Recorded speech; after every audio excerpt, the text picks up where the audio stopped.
That doesn't look good. Is it? Well, it's okay. That happens at first. Okay, now it's live. Are we back? I mean, nobody's quite watching this yet. This one set. Did you have to give it a new link? Yeah, if you could send the link in the chat. Just send it. Oh wait, I can send it right now. Yeah.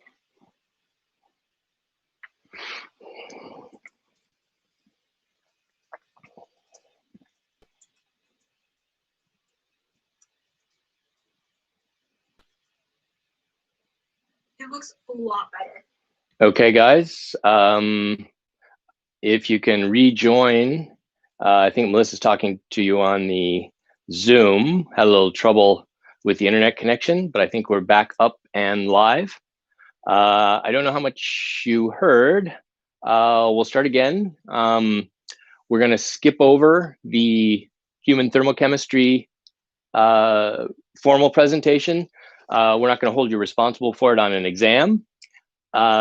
We did that, put those lectures in there as a buffer because we thought we would be a little behind. So we put it as a buffer in the syllabus. It's a lot of fun, but it's mainly we burn a donut in liquid oxygen and we compare that to how your body burns it. A lot of fun. We'll see if we can post a link to the lecture from Pimentel and you can watch it there if you're interested, but we're going to skip right over to the properties of waves today. So here we go. These are, this is a wave here that I've drawn on the board, this blue line. I'm sure you recognize that as a wave form. It's a generic wave form like you might see on the ocean or in a pond, similar to a sound wave. This is transverse, but a sound wave is longitudinal. It oscillates this way, where a sound wave oscillates this way, and a water wave, excuse me, I said that completely wrong, didn't I?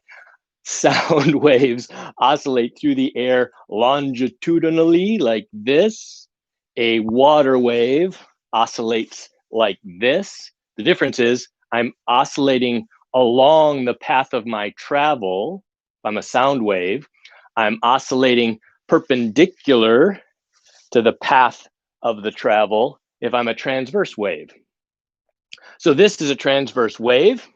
There are some properties of the wave we'd like you to know. It has a wavelength and a frequency. I've marked the wavelength here, calling it lambda.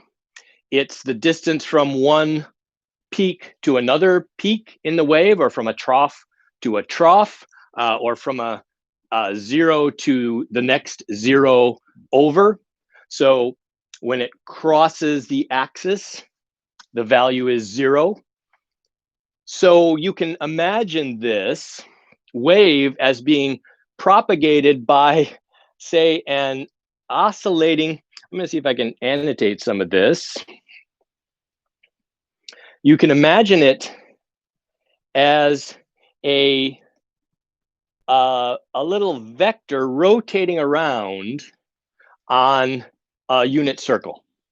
And when it rotates around, the line, I have it in yellow here, that little vector has a y component and an x component. So a component along the y-axis, a component along the x-axis. The component along the y-axis, the height of that, as this vector rotates around, traces out this line. We can show you that in an animation.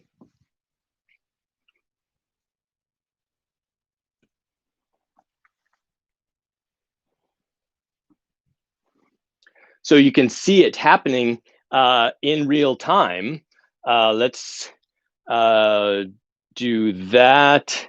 And I can adjust the parameters of these waves crossing the screen, but I can also give you that unit circle.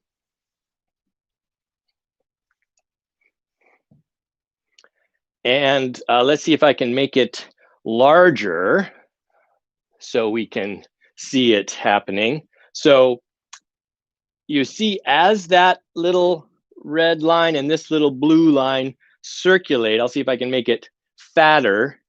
You can see the y component of that circle oscillating up and down, and it's tracing out this wave. So you can think of a wave propagating as the plot, essentially, of the y component of that rotating circle. I think I can put them on top of each other. This is the sum of the two in purple down here. I can change the parameters of wave, show wavelength on the red one. Wavelength, I can touch it, show length. So what you can see are one half wavelengths passing along the screen. So I can stop that. This is half a wavelength shown here. A full wavelength would extend all the way across there. So that's a full lambda wavelength. So this is the general shape of waves and generally how you can think of them propagating. So let's go back to our properties of waves. What I wanted to do is just point out that this wave equation, if you write the equation of the value of the y-axis, the value of the y component, versus the distance traveled, or this angle essentially along the x-axis, you can predict this. It goes as the function sine of theta. That's a trigonometric function. Now, we don't expect you to know a lot about the trigonometric functions, but I want to tell you about sine because it's going to be useful throughout the class. Wave functions, you've probably heard that in your study of chemistry, or you will hear it a lot. Wave functions are going to describe matter as we move forward. We know these describe some macroscopic matter, like water traveling through the ocean on a wave, but they're also going to describe microscopic matter. So we wanted to look at them. So all I've done here is just plotted out, or just described some of the properties of the function sine theta. And basically 4 values is all you have to know. The value of sine of theta, if these values are theta, then these are the values of theta, and they're sine theta. They're very simple, 0, 1, 0, minus 1. So I've written the angle in radians here.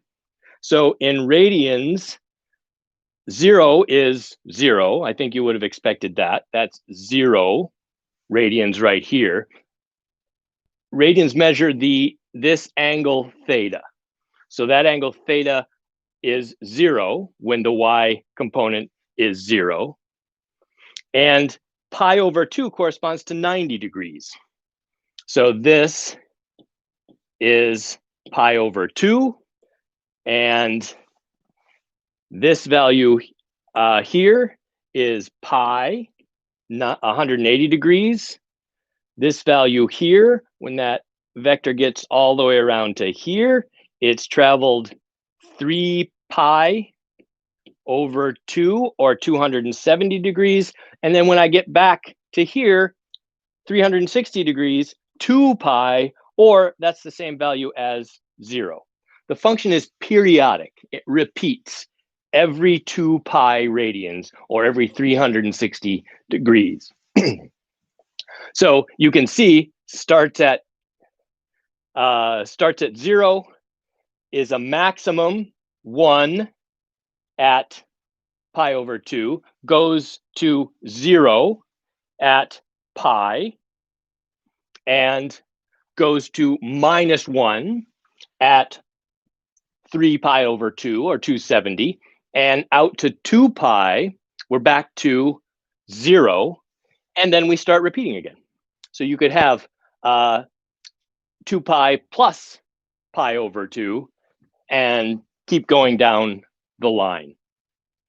This wave is moving at a speed s, and it has a frequency. The frequency is related to, you saw it in the demo, the frequency is related to that bar that I showed you. Put our unit circle back and get rid of the sum. And I think I can just bring these guys, unit circles, over here again. When I put that bar on there, that bar going up and down, it goes up and down at a certain frequency. That's related to how the wavelengths are passing your eye. Am I in frame when I stand over here? Yeah, kind of. If I'm looking here, when one wavelength, the time it takes one wavelength to pass my eye, that's related to the frequency. One wavelength per second, or the wavelengths per second that pass me, is the frequency. So I can actually change some of these parameters. There's also an amplitude. So you can see the amplitude is the height of the function over the x-axis. And I can change a lot of these parameters. Can I change them? This parameter here, the wavelength,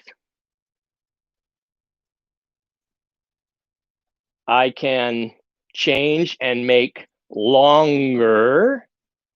So you see a longer wavelength now relative to the blue wavelength. So now my wavelength of the red line is here. I've made that longer with respect to this wavelength on the blue wave here. And these sliders allow me to play with the frequency as well. The frequency and the wavelength are related. The frequency times the wavelength, the product of the frequency and the wavelength, is the traveling speed of the wave. So if you change one, the other has to change. And that should make sense. If the waves are passing you at a higher frequency, that means their wavelengths are shorter because the speed is the same. And I can change the frequency as well. I believe they let me change the frequency. No, they just let me change the velocity. And oh no, this is the frequency here.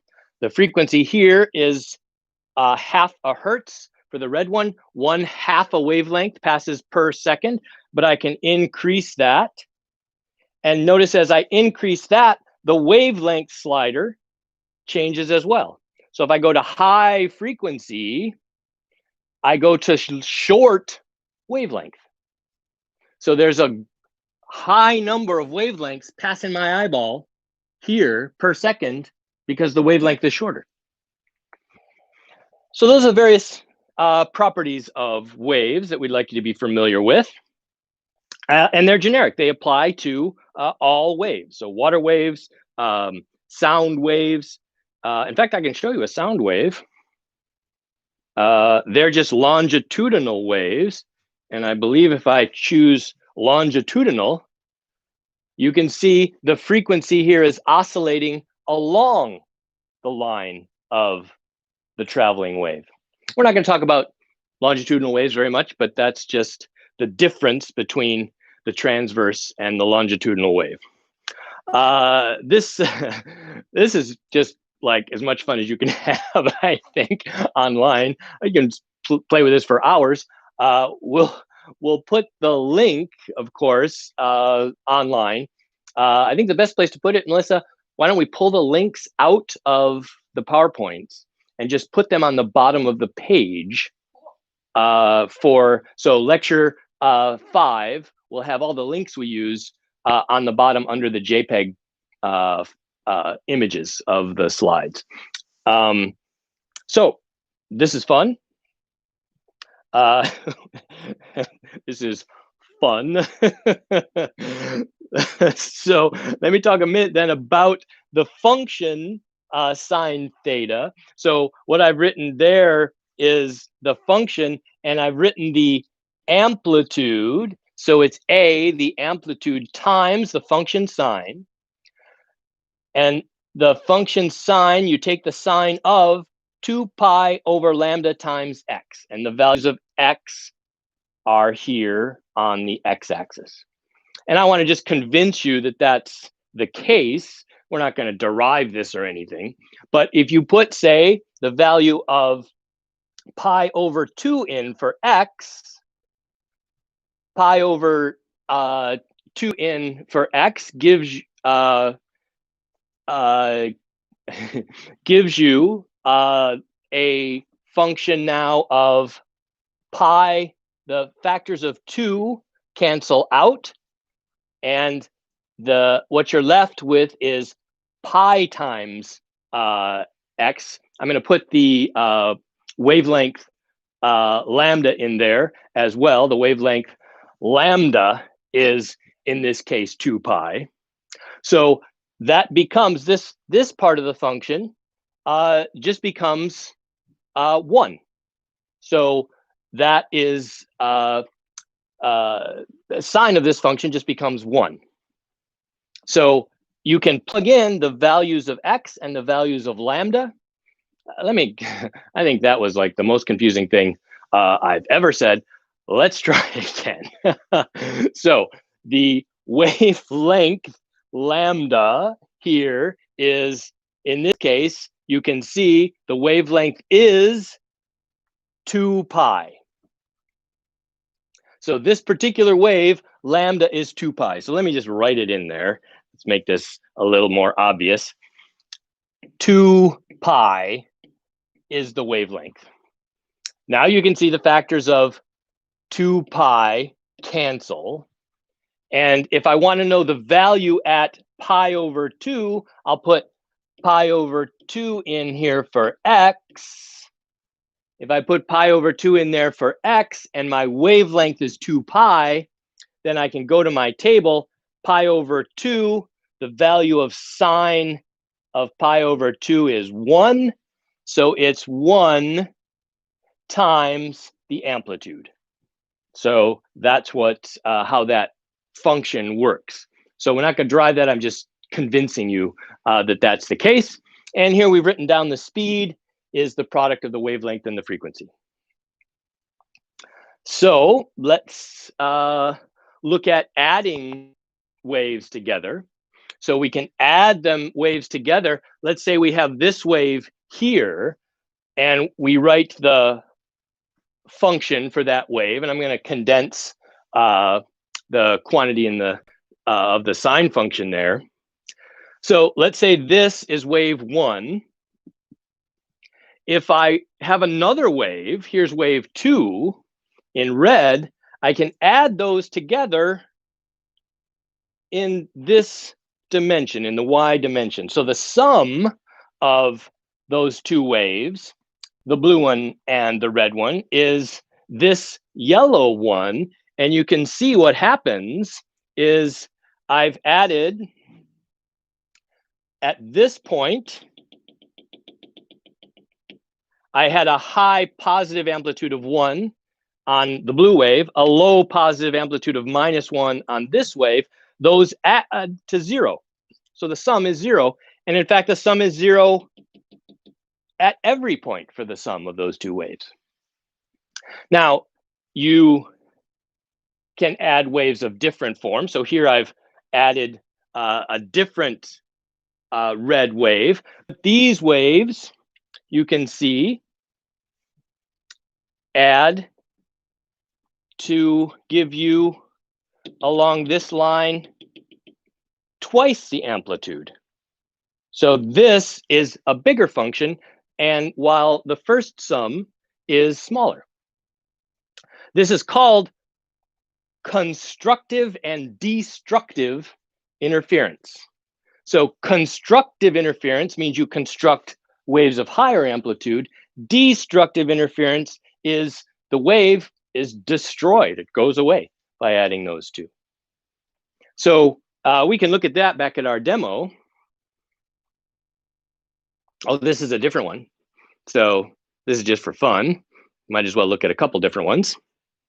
So here I have a traveling wave in red, and I can add another wave to that in green, and I can put that wave, right now it's on, the green's on the x-axis, the red's on the y-axis, but I can put the axis, x-axis for the, put the green parallel to the red, so it's oscillating in the YZ plane up and down. So I have a oscillating lines there. I can add them together. If I add them, wave 1 and wave 2, you can see their amplitudes add, and I get this blue wave that's bigger. But let's say that they have wavelengths that are the same. Their amplitudes are slightly different. I'm going to make their amplitudes the same. And now you see they're completely overlapped. You can't distinguish the red from the green.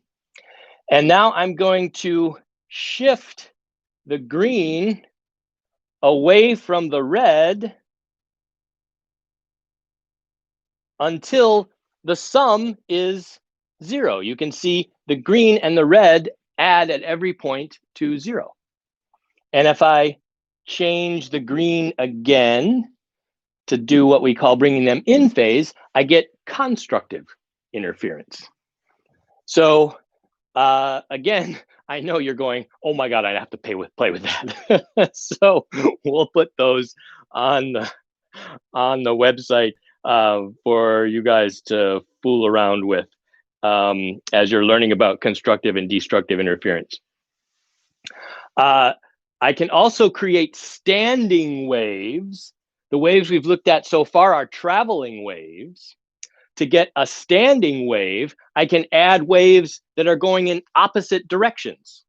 So we can show you that. I'm not sure we can show you it on this one, but we can go back to that one. Is that the one? Nope.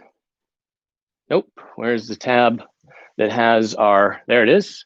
That's not it. Let's go back to the PowerPoint and go back to our other animation. To go back to the other animation. Oh, let's hold off on that because I think that's going to come back. What the heck? I'll go backwards to the other animation here quickly. It's this one. Not sure why that isn't open in the tab somewhere. I guess it was and I just missed it. So if I want to look at purely constructive interference, there's a button here for that. That puts the waves in phase. Purely destructive interference is the purple line here. If I want to look at a standing wave, now look at the blue wave and the red wave are moving in opposite directions at the same speed with the same wavelength. And the purple wave has no speed now. It's not moving along the x-axis. It's standing in one place, oscillating up and down. So we can have standing waves and traveling waves, and they're all sums of various forms of waves. So let me zip back, going too fast. So let me just go back to where I was on the animations on the PowerPoint slides. Here's a standing wave, or it could be a traveling wave. But the energy in the wave, we're going to say, is proportional to the frequency of the wave. This is a low frequency wave, the blue wave, a high frequency wave, the red wave. You can tell the red is compact, high frequency, short wavelength. The blue, long wavelength. and longer frequency. So high frequency, short wavelength, long here, and the opposite with the longer wavelength. We can also look at the intensity of the wave. So the intensity of the wave goes as the amplitude. So more energy is carried in the wave at greater amplitude. And I think you can imagine that if I was trying to create the wave myself, say I was shaking a sheet and making a wave on it, it would take me more energy to shake it up and down like that, going to a higher amplitude. And each wave would carry more energy with it.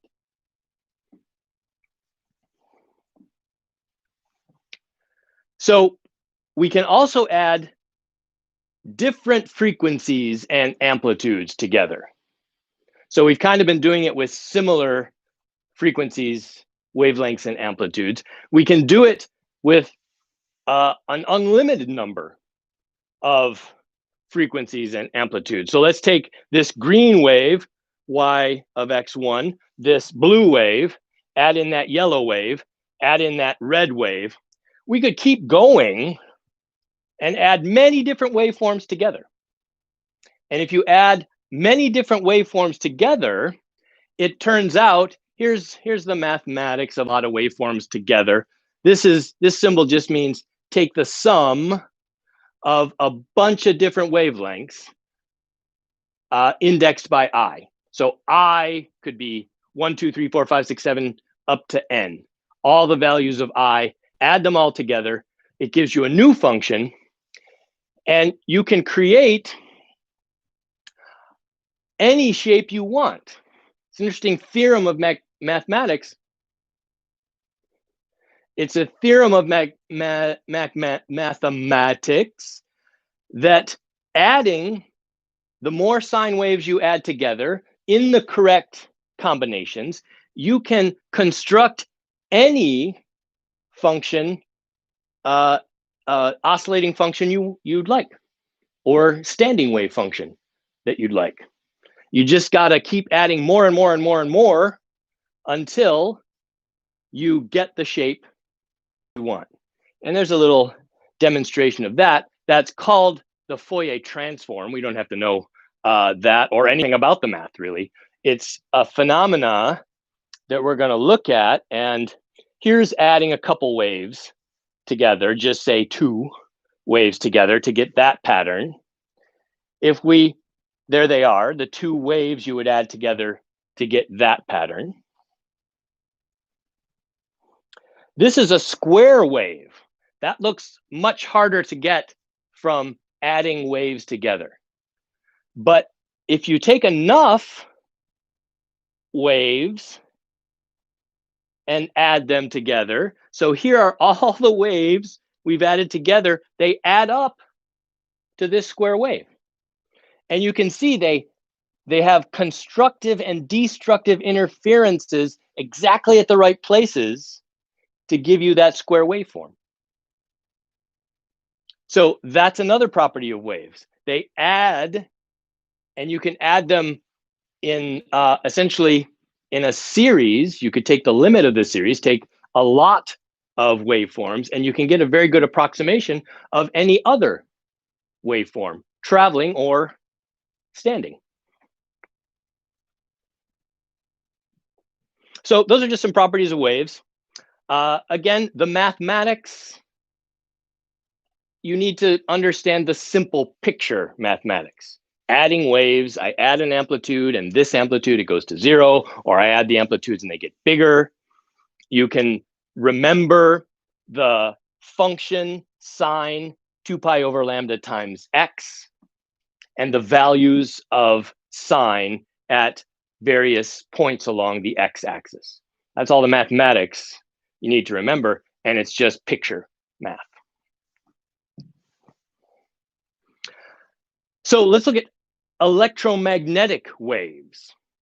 So electromagnetic waves are generated by oscillating charges. So if you take a charge, here's a plus and a minus charge, and I let them oscillate, that is, come together, we know there's an attractive force between them. So I'll that attractive force as that green arrow. It's actually the electric field line, but we're not going to get too technical. We can think of it as just the attractive force. As they come together, that attractive force gets small, and we already know that. This is the high energy position far away. This is the low energy position close together. And let's just let them oscillate. Let's draw it in a couple different places. Now the field, the force has switched direction because I have the charges switched direction. Again, bringing them together, back down together, goes to 0, and then pass each other and go till the plus is on top again. You can see the oscillation of this electric field, the force between them. It's an oscillating electric field causing the force. And let's just let them very smoothly. So what happens is they come together. Well, we'd have a different size little field vector at every position they occupy. And you're probably already saying, wow, that looks familiar to me. Large negative, 0, large positive, 0, large negative. That looks like a wave. And indeed, that's what electromagnetic waves are. You can think of the energy in an electromagnetic wave as the oscillating field, carried by the oscillating field. And it turns out there's a magnetic field perpendicular to the electric field. We're going to concentrate more on the the electric field. Now, if that wave is traveling through space, it can cause an action at a distance. As it travels away from this oscillating source, we know there's an oscillating field. So if it were to encounter other charges, there would be a force moving those charges. So you could get charges moving when they encounter an electromagnetic field. And this is how we get charges to separate. You were wondering, how do I, when we were doing work on the system to get those charges to separate, shining an electromagnetic field on those charges can get them to move with respect to each other. And if they move with respect to each other, then that's work on the system. You get more potential energy. And in this case, the potential energy oscillates. You get high potential energy and low potential energy as they go from top to bottom. And as they go from top to bottom, that potential energy is converted into kinetic energy. So here, the charges are nearly stopped at the top of the wave. Here, they're going fast by each other, lots of kinetic energy. Here, they have lots of potential energy. So let's look at that again. I think we go back to our red and green. So here's an oscillating electric field, say, and I can put the green one back on there as perpendicular. And now this represents an electromagnetic wave. Actually, the amplitudes have to be the same. So now you can imagine that this is the electric field oscillating in one plane, the magnetic field oscillating in sync in the perpendicular plane. So that's an electromagnetic field, an animation of electromagnetic field oscillating perpendicular electric and magnetic fields. So that's electromagnetic waves. Electromagnetic waves have the special property that they travel at the speed of light. So the speed of electromagnetic waves is the speed of light, c. It's a big number, 10 to the 8th meters per second. But still, the frequency and the wavelength, the product is the speed of light now.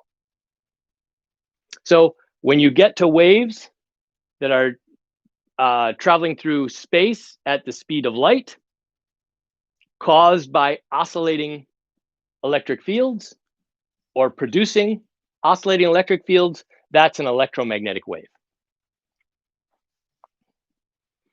There's a whole spectrum of electromagnetic waves.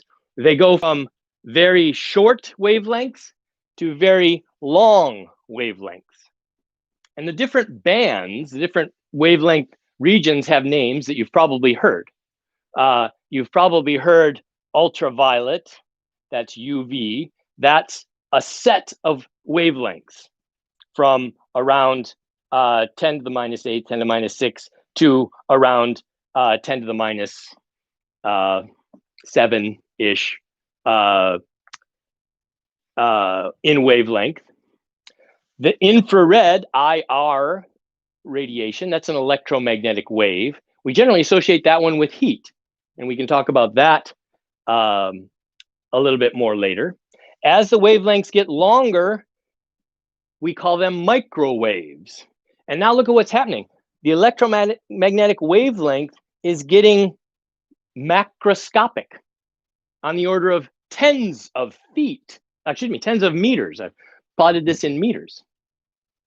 You can go to very long wavelength electromagnetic waves. Very long wavelengths. Here, 10 to the 8th meters, an incredibly long wavelength, still traveling at the speed of light, but a very long wavelength, so a very low frequency. In fact, and we saw that energy is proportional to the frequency. So these are very high energy electromagnetic waves. These are very low energy electromagnetic waves. And you've probably recognized that. This is gamma and X-rays. Those are the dangerous ones because they're high energy, very high frequency, low wavelength. These are, all these have come from the sun, but we experience the ultraviolet and the visible and the infrared interactively because our eyes are sensitive to those frequencies, mainly the visible, just a tiny bit of the UV and just a tiny bit of the IR. The visible light is that tiny little band in between the two. And the electron energies in the molecules of our eyes respond to that electromagnetic radiation in that region. And that's why we can sense that electromagnetic radiation with our eyes. We can sense this is heat. Once we get up into microwaves and radio waves, we can't sense them anymore. Their energy has gone down. I think there's a question. Are all electromagnetic waves traveling at the speed of light, but they have different frequencies? The question is, do all electromagnetic waves travel at the speed of light with different frequencies? Yes. That's what makes an electromagnetic wave. Its speed is fixed at the speed of light. They have different wavelengths. I plotted wavelengths here, but you can see I plotted frequency the other direction. So these are down here at the very short wavelengths, we have this high frequency. And at the very long wavelengths, we have low frequency. These frequencies you might recognize, radio waves. Radio waves have frequency in megahertz. So millions of cycles per second, millions of wavelengths pass you per second. They can be super long wavelengths, but they're traveling at the speed of light. So you still get millions wavelengths passing you per second. We allow these to travel through the atmosphere because they're such low energy and they're hitting us right now. You know, if we had a radio in this room, I know you guys don't know what a radio is. There's a radio. It's a thing you can turn on. We broadcast signals through the atmosphere on radio waves. You turn on a radio, its antenna, the electrons in the antenna and the circuits respond to that electromagnetic wave, and that's how we transmit the sound, the information, through space on a radio wave. They're very low energy though, and that's why the FCC lets you broadcast them through space. The FCC doesn't let you broadcast gamma rays through space. This is ionizing radiation. These would kill us. So we don't want a little bit of these. We want a lot of these. So radio waves, and you recognize them. If you have a radio station, they'll say 97.3. That means 97.3 megahertz radiation is what they're broadcasting on. You guys, okay, so in your car, you can set, preset stations. So you set your radio to, I don't know, favorites or whatever, and you can just push a button and tune to that frequency, tune to that radio station. So I, back when I was in grad school, I was on a date with a girl, super excited, but I'm a grad student, kind of a nerd. I wanted to kind of play it cool, but we get in the car and I have the local NPR station on. Crap. And that broadcasts at 88.5 megahertz here, very low frequency. The popular stations are at hundreds of megahertz. But I had 88.5 at number 1 on my list, and I'm going, oh crap. It didn't occur to me that one way to arrange your radio stations was by preference. So number 1 could be your favorite. I just arranged them in increasing frequency. So I'm in the car going, oh, you arrange yours by preference? Oh, well, I arranged mine by spectroscopy, electromagnetic radiation by frequency. I was looking dead cool at that point, believe me. So you arrange yours by preference? I arrange mine spectroscopically. So let's look at the visible region. Oh, I've written some different pictures here to show you high frequency, short wavelength, and low frequency, long wavelength, and high energy, low energy. And in the middle, just to remind you, this is a medium frequency, but they can also have different amplitudes, and their intensity is proportional to their amplitudes. I have a question. Yes? The students would like to know if you got a second date. The question is, did I get a date? Yes, I did. Very exciting.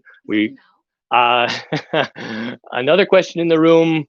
Is it Janelle, my partner? No, this was before Janelle. So I got a second, but apparently it didn't last too long.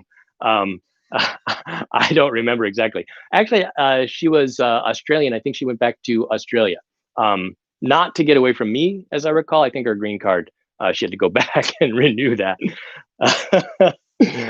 Anyway, let's talk about science, please.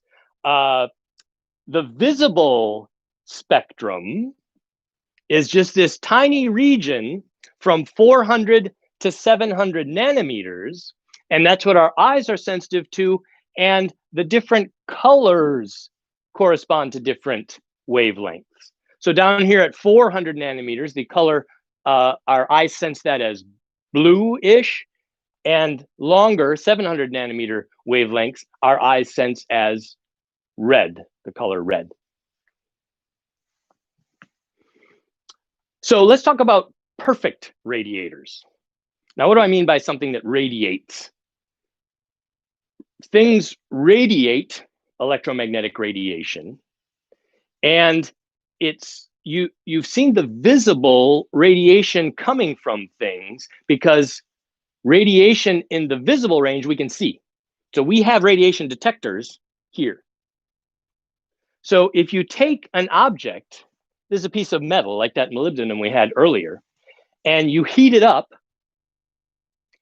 it'll start gray and not glowing, but it'll begin to glow as the temperature increases.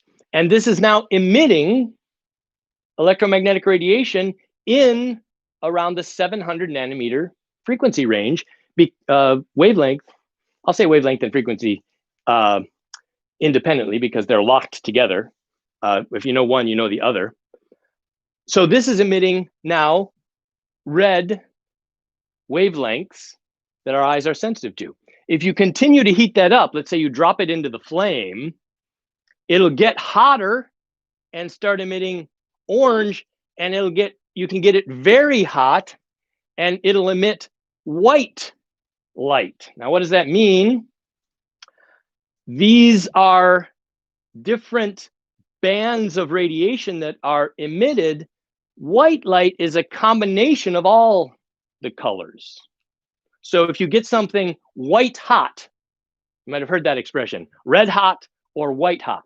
White hot is very much hotter, higher temperature than red hot. And in fact, you can plot those all out. This is the plot of a perfect radiator, something that radiates perfectly. It's an ideal radiator. This is also called a black body, but calling it a black body confuses people because it's radiating. This isn't black, this is white hot. A perfect radiator and black body mean the same thing. So in your reading, you'll see black body, translate it to perfect radiator if you'd like. But the temperature in Kelvin is related to, already we see, the frequency that it radiates. So if you are red hot, as I was on that date with my radio station, if you are red hot, that means you are at about 4,000 Kelvin. That's the frequency of emissions for something, the frequency range of emissions, and it peaks. The most intense emissions are in the 700 nanometer range, so it appears red. Question? Students would like to know why they're called black bodies. I'm not going to go into that. You can read about it. So the question is, why are they called black bodies? And that's what I was just telling you. Substitute is just glowing. It's called a black body. Well, you can read about it. It's called a black body because it also perfectly absorbs everything. And if you perfectly absorb everything, then you're black because no wavelength is getting out. So no light of any kind, it appears perfectly black. I'm talking about the opposite. I'm talking about what it does on the other side, perfectly emits energy. So you can see various temperatures, and when you get up to around 5,000 Kelvin, you're into a mixture of all the light colors, and it starts to appear white. So things go from red to orangey, and then you're starting to get all the spectrum. You're here at the peak, so you're getting all the wavelengths at about equal amounts, and that appears white. So you can tell the temperature, the approximate temperature of something by its color. It's kind of handy. That's actually how we tell the temperature of stars, by the spectrum of intensities of electromagnetic radiation that reach our telescopes. Oh, we can see, there's a peak in that radiation spectrum around here in the visible region. That corresponds to that star, surface of that star being 5,000 Kelvin. You know, the surface of the sun is around 5,000, 6,000 Kelvin. That's why it appears yellow. Don't look at it, but you know it's yellow. It's emitting in that frequency band. So it's interesting. I'm just going to show you, and this is a side note. It's just interesting. We rate light bulbs now by their color temperature. So now you know what color temperature means. The problem is it's not going to help you at the hardware store to pick out your lights. And here's the reason. You can see that this is where artists and scientists have collided. So you can see, you can see the higher color temperatures here. So this is what, 1000bulbs.com. No, they're not a sponsor. Are they a sponsor? Okay, no, they're not a sponsor. So you can see the color temperatures listed here. 2000, I don't know if you can see them, they're small. 3000, 4000 K, 5000 K. But they're calling the temperatures warm when they are at the low temperatures, and they're called cool at the high temperatures on the package. That's because the artists, when they talk about colors, they call the bluer, whiter colors cool and the oranger colors warm. It's the opposite of the science. So you can explain that now when you go to the hardware store and you pick out an LED light bulb, but no one will understand a thing you're saying. I've tried. You'll be standing in the hardware store, and I can't help it. I'm standing in the hardware aisle. People are going, what, 2700 Kelvin? What does that mean? And I'll say, well, that's the peak in the electromagnetic radiation spectrum. And doesn't help because, well, it's science. You can try to educate the people in the hardware store if you'd like. Is that a question? Okay.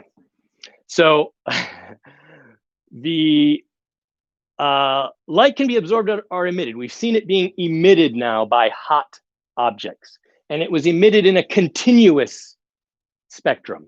So continuous emissions, but you can also have continuous absorptions. By continuous, I mean you absorb a broad range, a continuous range of frequencies. So you can have things absorb a continuous range and become black because they absorb everything, or emit a continuous range and they would become, for our purposes, white because emitting all colors, the ones we can detect, would be white. So here I've drawn just the intensity of absorption or the intensity of emission versus wavelength. And we can see that happening. Let's go see if Lonnie will show us that happening. I don't know if it should be muted or not. I can narrate. Lab with Lonnie, where he set up an experiment to show absorbance of colored solutions. He's broken up white light into its component colors, and when you I want to mute it now, and I don't have the little mute button down here. So I think we just have to let the sound play. Why can't I mute? Darn it. I'll let the sound play. Places a red solution in the path of the white light. Notice that red is transmitted, but green and blue are. So this is a little hard to see, I think. You have the full spectrum of light on this screen because he's taking white light and separating it with a grating, a prism, into its component colors. White light is composed of these colors. When he puts a solution that's red in the path, the transmission is red. It's absorbing the other colors. That's why it's red. It absorbs the other colors and transmits, or you could say it emits red. This one isn't so great. Let's go back to this demo. And you notice I'm wearing some different clothes. today. Well, I wear different clothes every day, but a little fancier today. Everybody gives me a hard time because my clothes are out of date, apparently. However, I wore this particular set of clothing because back in the day, that's what I was wearing when I did a demo. And when the white light hits them, several wavelengths are absorbed, other wavelengths pass directly through and hit you in the eyeball. So red wavelengths pass through and hit you in the eyeball, and blue wavelengths, other colors absorb, but blue passes through and hit you in the eyeball. So we're saying all colors but red are absorbed by this. Can I prove that in a different way? Well, here's a red pen laser. If I shine this red pen laser onto my hand, I think you can see it there. Now, that look familiar? What I'm going to do is I'm going to shine this red pen laser through the red solution. And I'm telling you, and I think you would probably agree with me, that the red should pass right through because this solution does not absorb red. Red's hitting your eyeballs now. So this red pen laser now passing through the solution still hits my hand. But I told you this blue solution, it must be absorbing reds or you'd be seeing some red. So I should be able to take my red pen laser, here it is just on my hand again, and pass it through this blue solution and have the red pen laser absorb. So let's do that. Here it is hitting just my hand, and I'm going to move back till I go through the solution, and you can see the red is now absorbed by that blue solution. That's a beautiful demonstration of a discrete, a single wavelength, a line absorption by a blue solution. That's how. Okay, I'm glad that guy said that because that's the next thing to think about. He said a discrete absorption, one wavelength. The laser is red, so it's not a distribution of wavelength, it's a single wavelength. In fact, that's what lasers do. They amplify a single wavelength or a very narrow wavelength band.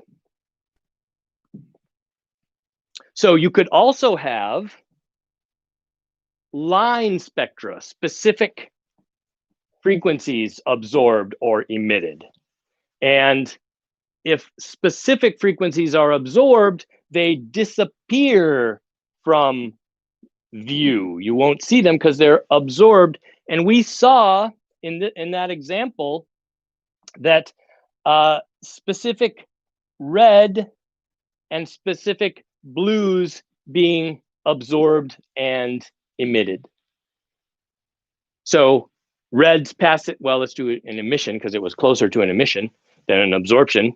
So if you have a specific red being emitted, you'd see a red color. If you saw just that emission line, discrete, not broad, single frequency, not range of frequency, you would see a single color.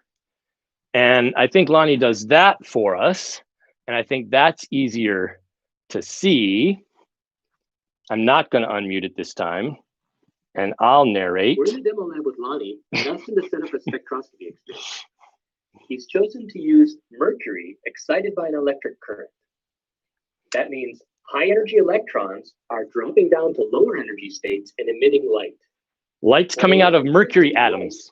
Until you pass it through this grating, and that separates it into its component colors. You can see on the screen.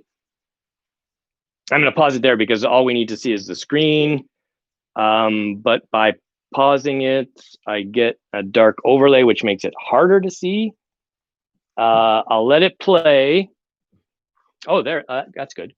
So you can see white light being emitted by mercury atoms.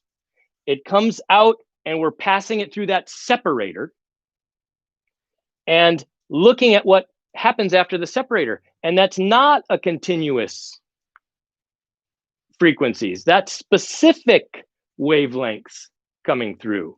There's a question. Can you define discrete again? Discrete, single, one. Discrete, only one value. So this is a discrete value, a single value of lambda. That's why it's a yellow line. Now you can see this is actually a fluorescent screen.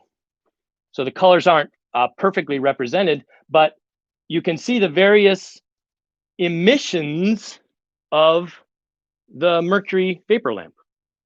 It looks white when we look at it, but it's really a combination of different colors. That's what light is, a combination of the different colors. But look what happens. This is a fluorescent screen. So, and chopped in half, the top is not fluorescent, the bottom is fluorescent. And I can probably annotate this because this is a super fancy screen. And oh, wait, let's do something. Let's do something off scale fancy. Ding. I'm going to capture just that bit of the screen. And I'm going to put it on the whiteboard. Haha, how cool is that? So now I can expand it on the whiteboard. And what we see happening now is the top half of this screen is standard. So this is just, well, let's just put the bottom fluoresces and the top does not fluoresce. Fluoresce means you get emitted radiation when some other radiation hits you. So it's caught, the screen emits radiation when it's hit by another wavelength. So you can see the mercury emitting in the yellow and a green wavelength. And here, the blue wavelength, this is higher energy, shorter wavelength. And it's such high energy, it's emitting in the fluorescence. These are fluorescing as well. But look at here. Here's just a fluorescence and not a visible. It's so freaking cool because what's going on here, what's being emitted here is an ultraviolet frequency. We can't see that. But the fluorescence of it, it's transferred down to a lower wavelength that we can see. So the ultraviolet emission of mercury is displayed there. That was a cool use, you have to admit, of the fancy board. So, but let's hope I didn't break anything. Let's see if I can go back to the PowerPoint. And indeed I can. So let's do a chem quiz. What color is an object? How are we doing on time? Oh, goodness. Although we're getting through quite a bit of this, so we're good. Let's do a chem quiz. What color is an object with this absorption spectrum? Okay, so I've plotted the amount of absorbance per color. Think about that for a second and take a vote. In fact, let's not do it in 2 steps because we're shorter on time. Just open up for discussion.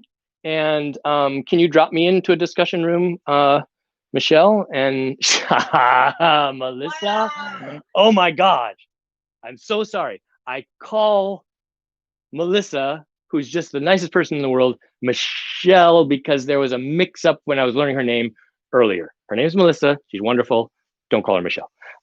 So I'm going to join one of these meetings, and they also want me to leave the room. Oh, there's only one person in my meeting. That's okay. Hey, man. How do I unmute? Tap the screen. But there's also more than one person. You just click Okay. review. Okay, I'm unmuting, I think, and now I'm leaving the room. Can you guys hear me? Shoot, I'm not sure I can hear you. Let me turn my.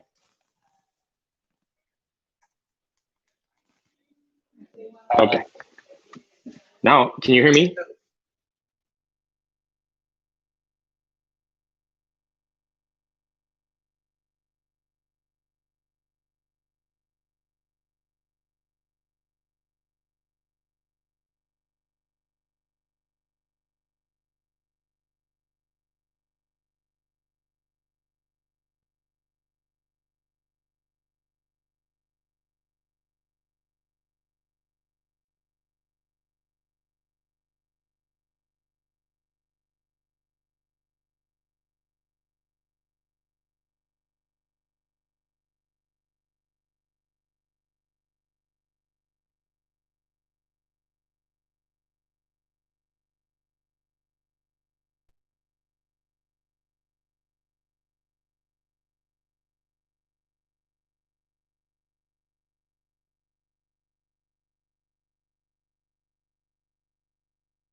Okay, so I'm back. Let's see what you're thinking. We're not doing HDMI, right? Or are we? We are. Okay, you want to try it? Yeah. Okay. We're going to look at. Yes, we are looking at the other girl, Ryan's Ryan's computer screen. Everybody thinks that this is going to be blue, and I agree with you. This is going to be blue. Oh, I'm not going to go. I'm not going to change sources. I'm just going to change here. So I agree with you. This is absorbing the reddish colors, so you would see the bluish colors that it's not absorbing. How about glass? Glass is transparent. So which of these is the absorption spectrum?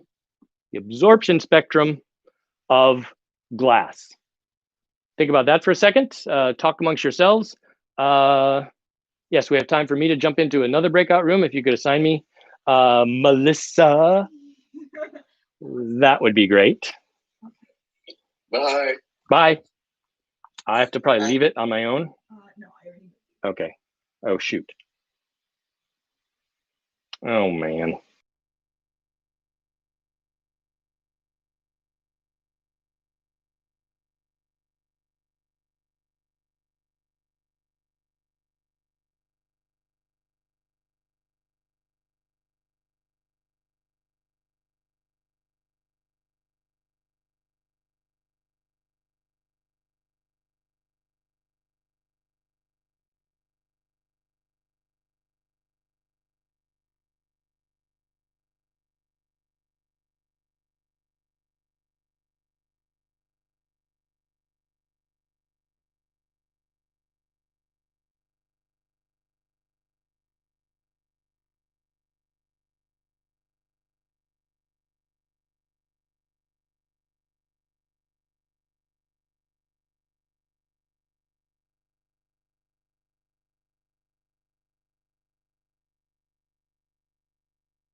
Okay, let's see what you're thinking about that.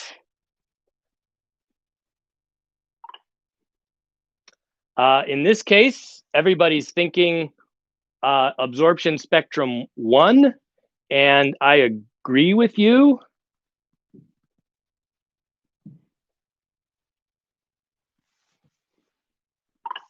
I agree with you.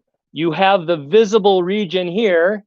Here's the high frequency clipping the UV, the low frequency and longer wavelength clipping the IR. The visible is between those. You can't absorb any of those frequencies and still be clear, still be transparent. So these guys absorb the blues, they're going to look red. These guys absorb everything, they're going to look black. Great.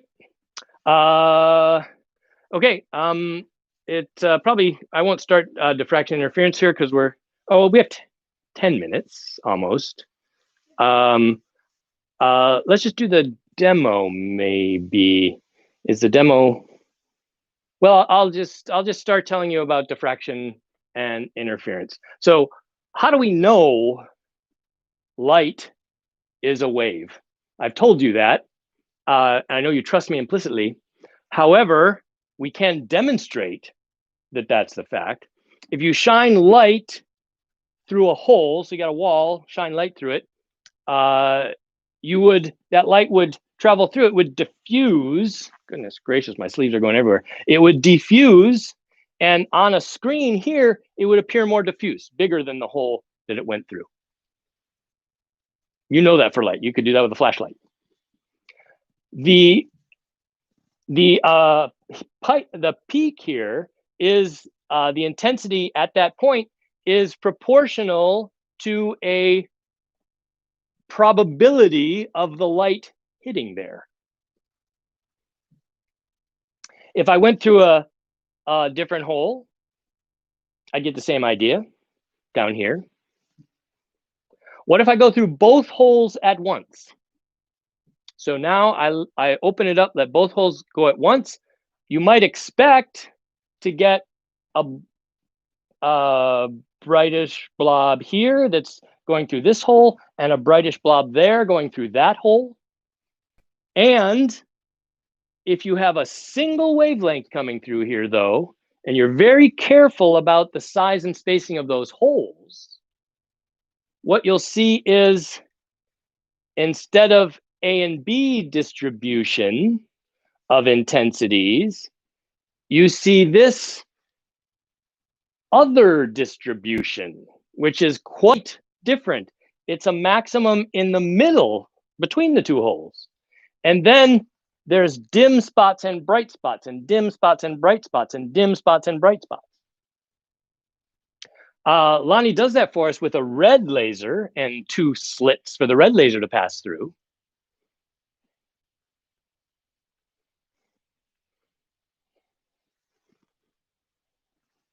So we'll watch Lonnie do it. As soon as I go to full screen, it's going to unmute, I think, because it's a tap. I'll just unmute. The alternating light and dark spots corresponding to constructive and destructive interference.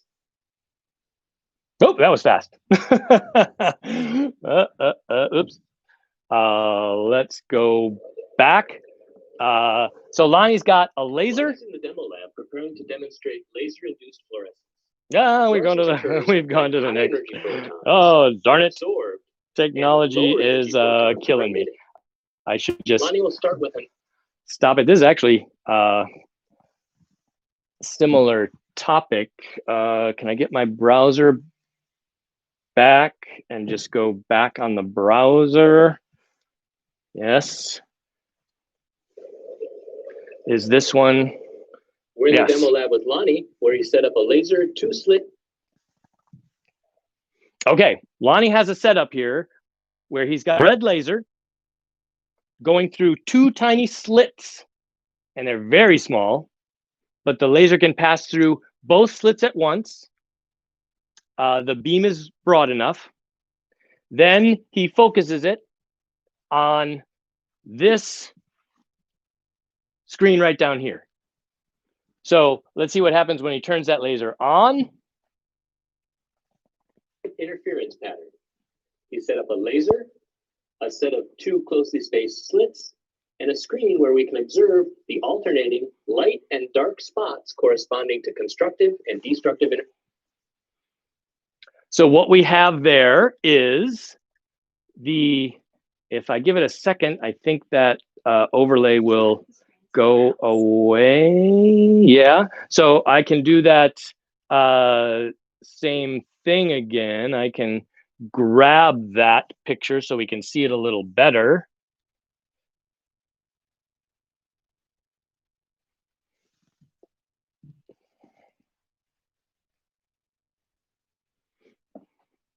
So here's that picture of that interference pattern, it's called. The waves are interfering with each other. And we said there's different kinds of interference. Constructive interference, where the waves add, and destructive interference, where they subtract. The amplitudes add in opposite signs, so the intensity, which is like the amplitude, goes to 0. So what I have here is exactly that happening. I have a large bright spot where there's large constructive interference, followed by a dim spot, and then I go back to a bright spot, and then back to a dim spot. So constructive interference, destructive interference, then constructive, then destructive. So I can plot that. Here's some way out here. There's a constructive and then a destructive. And this is constructive and that's destructive. And it's brighter, so I'm going higher intensity. Brighter yet. Very bright. Destructive, constructive, destructive. Oops, I can't see it very well. It goes out the other side. So areas of constructive and destructive interference that remind us of wave behavior. So when we started, we said, well, I'm not sure light is a wave, but I'm demonstrating wave behavior with this two-slit experiment. And we'll talk more about why that is next time. Have a good weekend. We're all looking forward to it. If you need your quiet moment dog treats, I recommend them. Great way to just bliss out after lecture. They're not a sponsor either.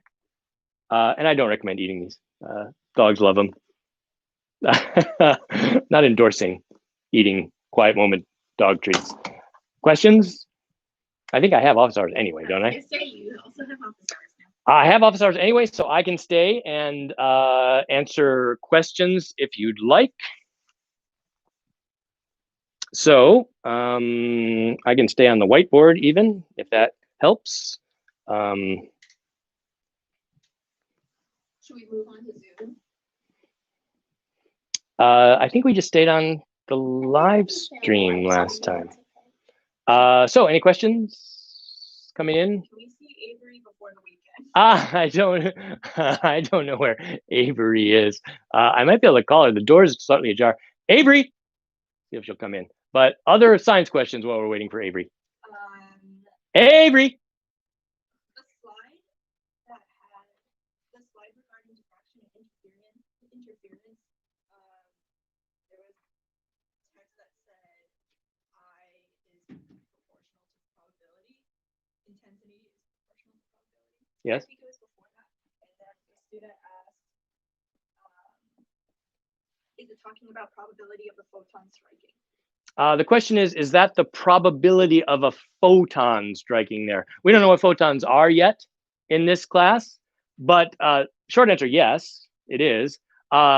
Answer in the classical sense, that is not particulate, it's the probability of the waves constructively interfering. High probability of them doing it right here. Good question. Here's Avery. We can give her a quiet moment. Dog treat. You have to pan down. Other questions? Good girl, Avery. You want to turn around so you can see the camera? Avery. Good girl. I know you love your dog treats. Avery, down. Oh, you'll go. What's the difference between intensity and energy? The question is, what's the, can you page, that's so they can see me. I'm not wearing shoes.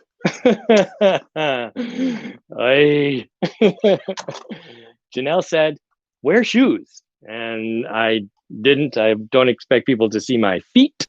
We know what the shot is. The question is, what's the difference between intensity and energy? This is where I really would like to be able to go back to a slide. Ryan, can you give me the set of 4? Oh, I just exited. Oh, that's okay. I'll just do it on the whiteboard, no problem. So the question is intensity and energy, and they're a little closely related. So if I have a waveform, and that's a particularly ugly color. See if you can see this. This is blue.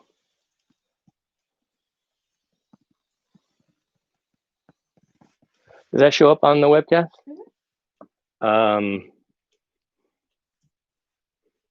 Show up better if it's a blackboard? I think it does show up a little better if it's a black background.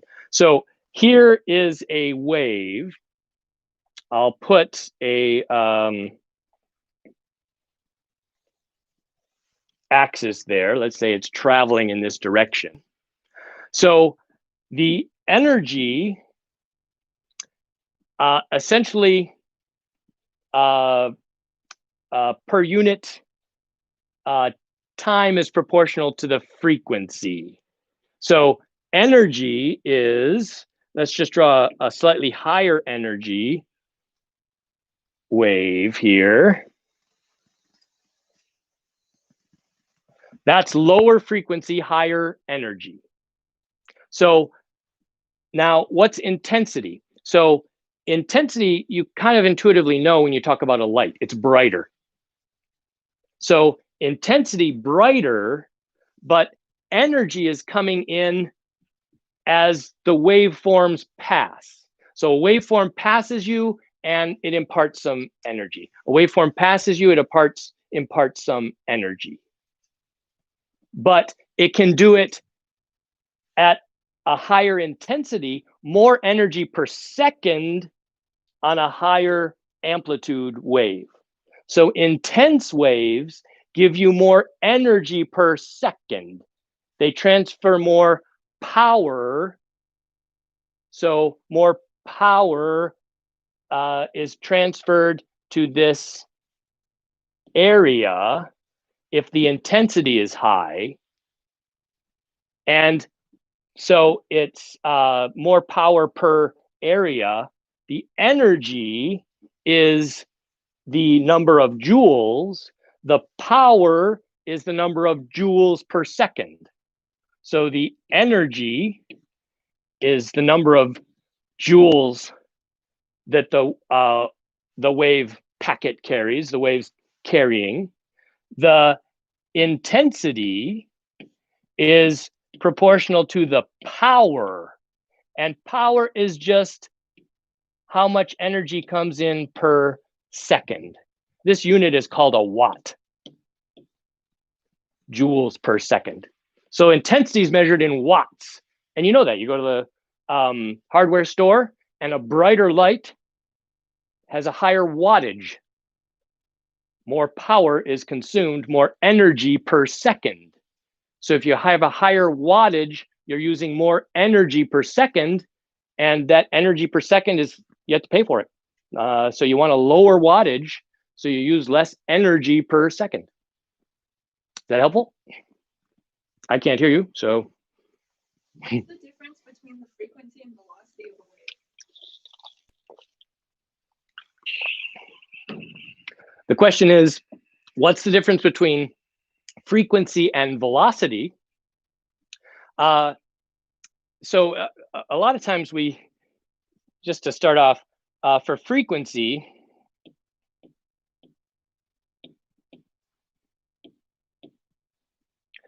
we use this symbol nu, and that looks a lot like a V. So that's often a source of confusion. I'm sure that's not your source of confusion, but velocity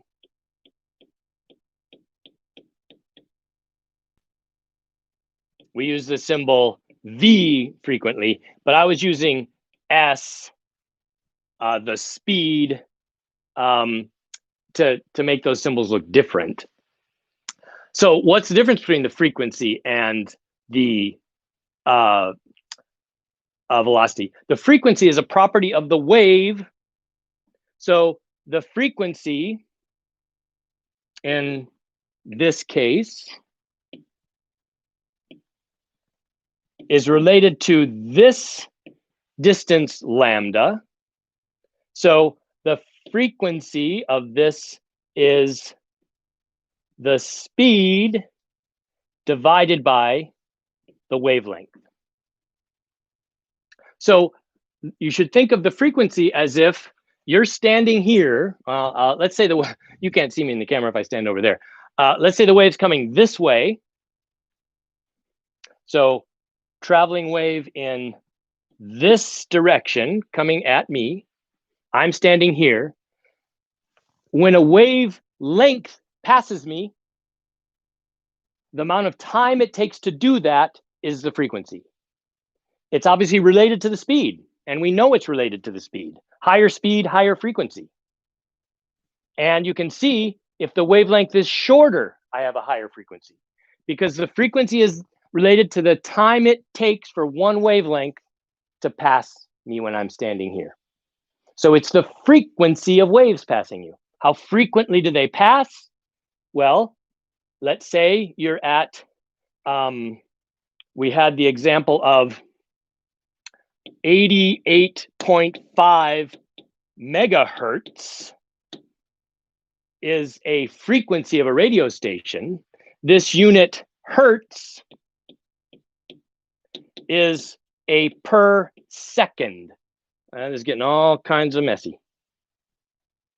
So 88.5 megahertz, that's KQED FM here in the Bay Area. 88.5 megahertz is essentially 88.5 mega, so million wavelengths per second. Hertz is 1 per second. So wavelengths per second. So 88.5 million wavelengths per second pass your eyes. That's a frequency. Other questions? Yes.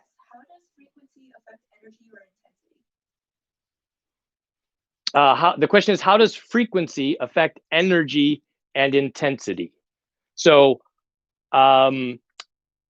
the frequency, we're going to just say the frequency affects the energy only. So the energy carried in the wave per wave packet per unit per wavelength is just proportional to the frequency. The intensity is related to the energy. It's proportional to the amplitude squared of the wave. That's the amount of energy per second I carry. This is an individual packet of energy related to the frequency. So there is a relationship here, because this intensity we know is in joules per second, and the energy is coming from the joules. So the frequency, so the energy part that's proportional to the frequency is in the joules per second. So you'd have energy per second squared there, and that is and the input of energy into intensity, but almost always we're going to kind of separate them. We're going to think of intensity as energy per second, the power, and then we're going to talk about individual energy packages, and then we're going to relate those packages to the frequency. Can we go over the definition of perfect radiators again? The question is, can we look at the definition of perfect radiators? And the definition is simple, just in words. A perfect radiator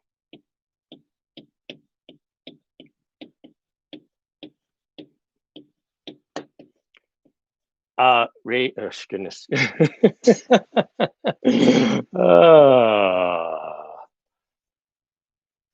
Let's try again.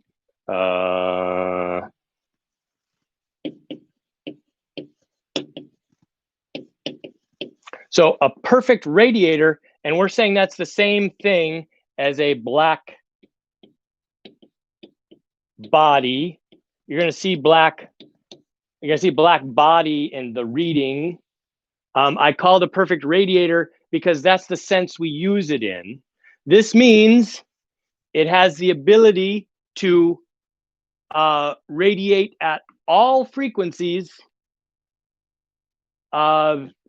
equally. It can radiate at all frequencies equally, but it still has this color because it can radiate at all frequencies, but the higher temperature it is changes the maximum of where it radiates. So we drew that picture.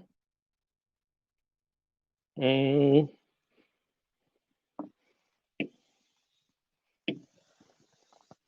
we're saying, what is essentially the intensity of emission versus a wavelength of emission? So we should.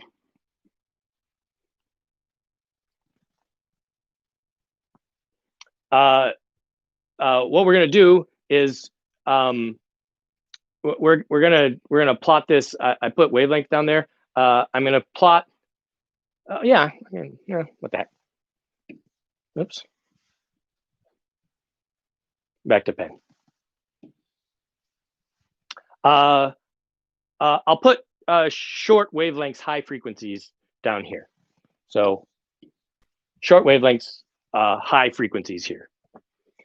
We drew that plot and we said, well, here's a perfect radiator. It radiates at all frequencies, but not equally. So some frequencies are favored in intensity. That's all we're saying. I can radiate as much as I want, but I have a preference. Some I radiate better, but I have the ability to radiate at all of them.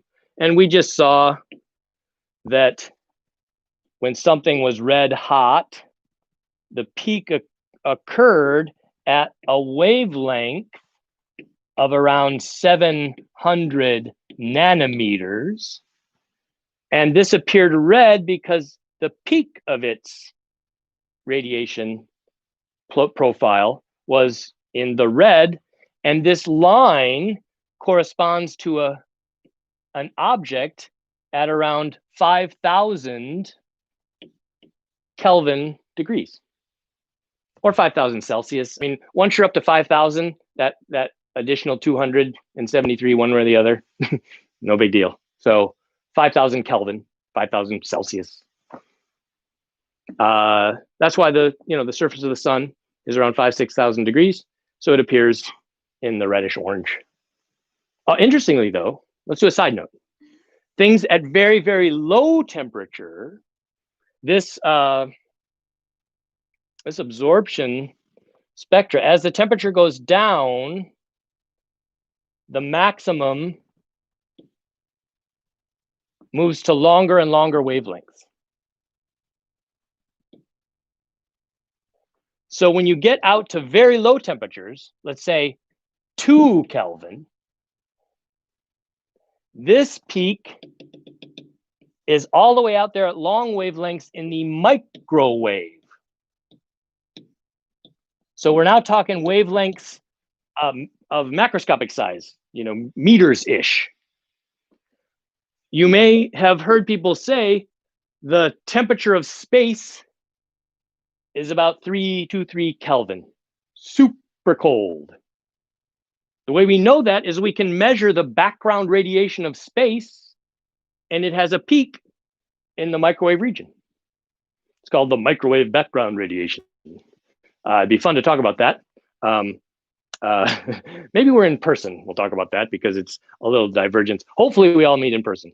A real cool thing is maybe by the end of the semester, they'll let us into Pimentel and we can blow crap up and have fun. So yeah, is that, you get that? I can't tell. I hope you got that. I don't think you could answer this, but out of curiosity, what's a radio's max data bandwidth? Oh, I love it. Okay, so someone has asked, the question is, what's the maximum data density that can be carried on a radio wave? That's a great question because I don't know what you're probably thinking is, I have Wi-Fi in my house and it's at a frequency, there's two frequency bands, 2.4 gigahertz and 5 gigahertz. And so those are very, very, very short wavelengths. How much information can they carry? What's my maximum possible data I can carry on my Wi-Fi signal? The answer is, I don't know. I wondered that same thing myself. And I've actually Googled it. Said, how do I know? How does the density, information density correlate to wavelength? I'm thinking that it probably correlates to amplitude and energy. And I bet it has something to do with, we're going to talk about this more, with the entropy of the system. That is, how coherent can the wave stay? How much does it wavelength spread as it travels? But honestly, I don't know. That's a stumper for me. Maybe we can talk about it sometime, or I can Google it again. You know what I did? I was out with my PhD advisor. He's still here, my PhD advisor. I went to Cal, I did my PhD here. And my PhD advisor was the senator chair of the department after I left. We were out sailing one day. And of course, he's the smartest guy. I thought, one of the smartest guys I know. So I asked him and he goes, and we are NMR spectroscopists. So we know about electromagnetic radiation. I'll tell you about that someday. But so I asked him, and he did the same thing. He goes, I don't know. You know that we're going to this 5G internet signal. 5G has greater energy density. So it does go something like, greater data per second carrying capacity. So it does track with the frequency somehow. Radio waves are very energy poor. We can carry audio signals on them. That's not very much information per second compared to, what's a internet speed?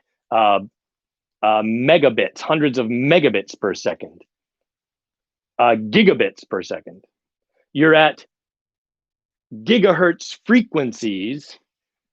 I don't think that correlates exactly. It might correlate with how fast you can flip an electron, and you're doing it at gigahertz, but I don't know exactly. Cool question. Whenever I say gigahertz or gigawatts, I always, this is an old movie, Back to the Future. I don't know if you know that, I can't even see you. But there's a scene in Back to the Future, they need something like 100 gigawatts of power to transport the time machine. And the professor says gigawatts. And you go, that was a simple question to ask a scientist. How do I pronounce gigawatts? He's reading the script and he sees gigawatts and he says gigawatts. Anyway, side note, science in the movies. Other things. Last question, if Q equals MC delta T, if Q equals MC delta T shows the relationship between heat and change in temperature, how do we gauge how work on the system affects change in temperature if the system is adiabatic or Q equals 0? Is there an equation? Goodness gracious, I don't even know if I can repeat that question. It's a great question. The question relates to adiabatic processes. And here's what I'm going to do. First, I'm going to tell you, we're going to come back to this. I was talking about thermodynamics now, just so we could talk about energy differences and how they might come about. An adiabatic process, heat does not flow. So you can think about it happening in a thermos. Heat can't flow. Or you can think about it just happening very fast because heat takes time to transfer. So if you don't allow heat to flow, then you can't get it transferred between the system and the surroundings. So processes have to use their internal energy to do things. And if they're using their internal energy to do things in the absence of heat flow, we often correlate that directly with work. But we're going to come back to adiabatic processes. I don't want to spend a lot of time on it, even when we come back to it. We'll treat it as a curiosity. We'll talk about fast processes and how heat doesn't have time to flow. But that's just kind of a hand wavy answer for now. All good. All good. Okay, wonderful, guys. We'll see you all Monday, bright and early.